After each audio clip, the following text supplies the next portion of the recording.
Over the last 10 years, we have also strengthened the 4 pillars of our social security system, namely home ownership, healthcare assurance, CPF, and workfare. In particular, we have provided our seniors with greater assurance. Through CPF Life and MediShield Life, we are increasing risk pooling to provide more support in the face of life's uncertainties and also during retirement. This has been complemented by increased government subsidies for seniors across all healthcare settings, including subsidies for MediShield Life premiums, GP clinics via CHARS, and for elder care.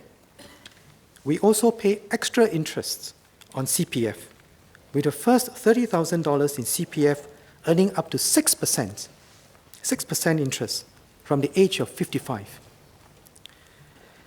The workfare income supplement has been further enhanced in this budget. So I thank Mr. Gan Thiam Poh for his support for the enhancements to workfare, and would like to clarify to Mr. Pritam Singh that as I announced in my budget speech, we are raising the qualifying income ceiling to $2,000, not $1,900. With the past enhancements, WIS is now a significant supplement for low-income workers of up to 30% of their income.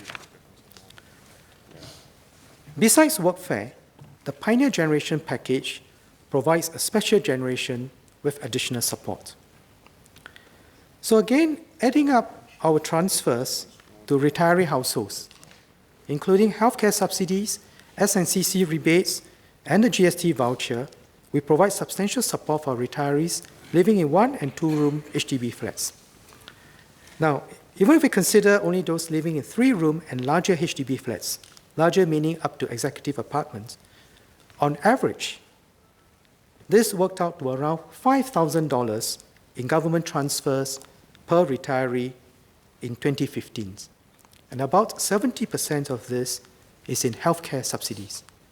So substantial support for our seniors.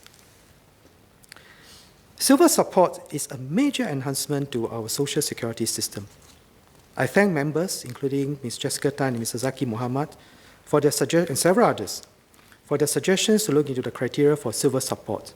So let me now touch on 3 points.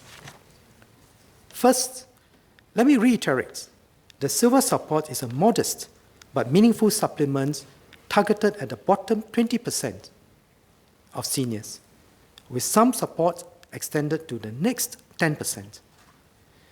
In implementing the scheme, we are mindful of the impact silver support can have on our society.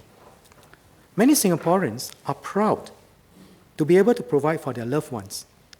Silver support is not meant to replace other forms of financial support for our seniors, including personal savings, CPF, family support, as well as a Pioneer Generation package.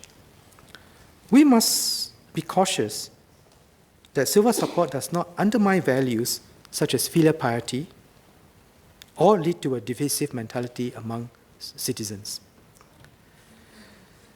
But silver support is not the only source of help for the neediest seniors whose basic income needs are served by public assistance, which has also been enhanced in this budget. As to how public assistance and silver support will work together, we'll address this later. Now, the second point I want to make is this. No single criterion is enough to identify seniors in the bottom 20 to 30%. So it's therefore reasonable that we combine 3 criteria of lifetime wages, housing type, and household support in our assessment.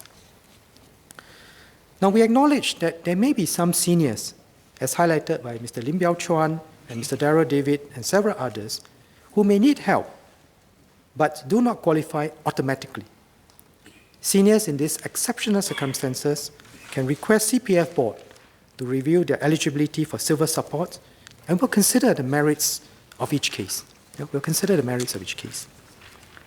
Finally, we have to carefully calibrate the coverage of silver support.